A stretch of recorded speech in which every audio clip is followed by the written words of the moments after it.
G'day fellas, Jim Harnwell here from Fishing World Magazine. This morning I'm up the Shoalhaven River with my good mate Steve Gill. Now Steve's a top tournament angler, and what we're going to be doing is using Steve's experience and skill to teach you guys how to fish snags better.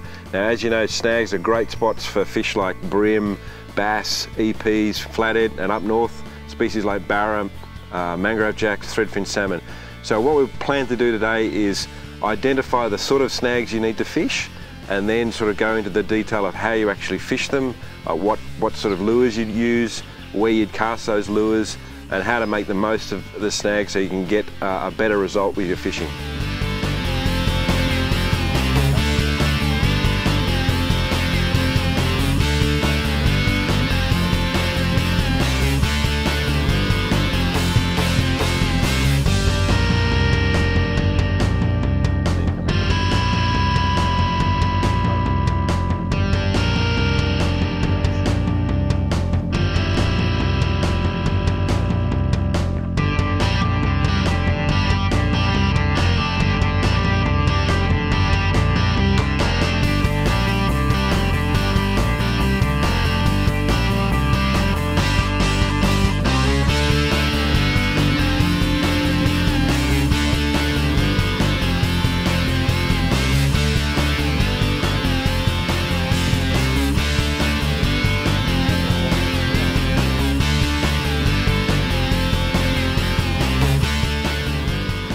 So Gilly, we're just working this snag here. Yeah. How close would you reckon you'd have to get your lure in to sort of get a strike? I mean, does it have to be right in there, or can you sort of be on the edge? Or look, like for example, I would put one past the front of it, like that.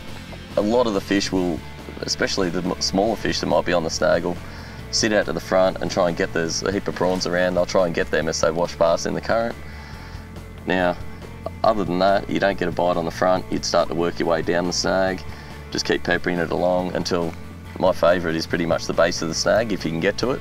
In this case, there's so much light timber over it, we're not going to get a chance at that. So, look, the fish are probably well and truly in under it there. Yeah. But the idea is to try and lure one out, or if they're aggressive enough, they might just chase your lure out on the first cast. And with the retrieve, should you try and crank it down so it gets right down deep, or do you sort of knock it through actually sort of work it through the branches? Yeah, for sure. I mean, that's the best part.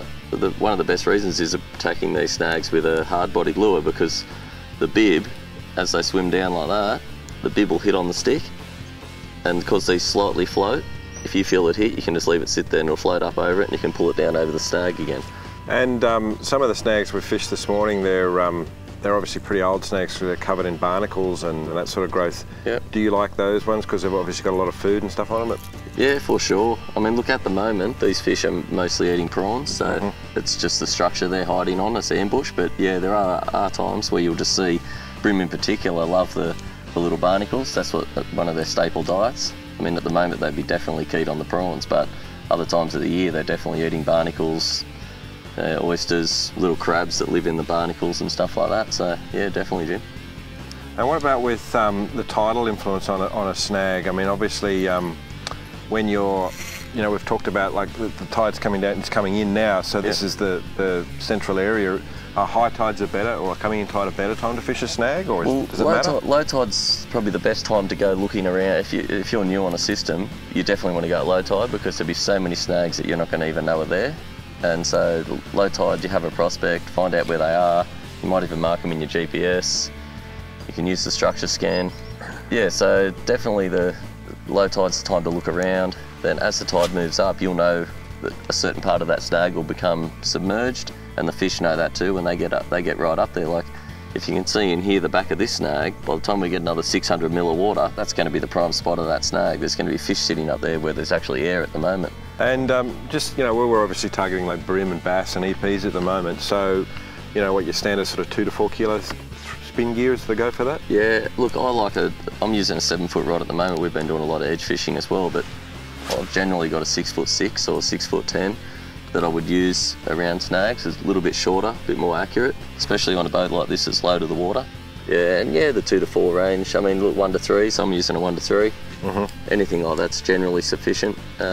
You want a bit of pulling power on a snag, and I'm using a 4-pound leader, which Years ago I used to think that was a bit too light, but I don't fish over that now. Just use 4 pound and even 3 pound. And what's the braided mainline? Braided mainline, I'm just using a 6 pound Yamatoyo there, so that's a really good casting line. And just talking about casting distance, how far off should you be from a snag? I mean, do they spook if the boat gets too close? Yeah, definitely. I mean, when we're talking about the bass, they're a bit more, like as we've seen this morning, they're a bit more aggressive and not quite as wary as a lot of the brim would be. But even the black brim to yellowfin brim, they vary a lot. Like, a lot of times fishing some of the lakes down south in Victoria, you'll see a log on the bottom and you'll think, oh, there's nothing on it. I've just thrown the lure over it 4 or 5 times. You drive the boat in there's 5 brim line on the log. You can use the structure scan. Yeah, you have to be persistent, and sometimes they just won't eat. That's just how it is. We don't eat all day, so neither do they. But yeah, so those fish you can get a lot closer to, whereas yellowfin tend to be a bit more wary, and you've got water clarity has got a lot to do with it as well. So see here the water's all stirred up. Our mate, the wakeboarder, and we'd be able to sit pretty close to the snags today and still have a good chance of getting a fish. Whereas, you know, if you're fishing down the mouth of the river on a 2 metre high tide, which we're going to have today, it'd be very, very clear on the top of the tide, and yeah, you'd have to sit a long way off. You'd be doing maximum distance for your cast. And another tip with that is probably to approach from down current, because the fish will be facing into the current, and if it's really clear, they'll hear and see you coming down current, whereas if you come up from behind them, they won't know as much, so you've got a bit more chance of getting a bite then too.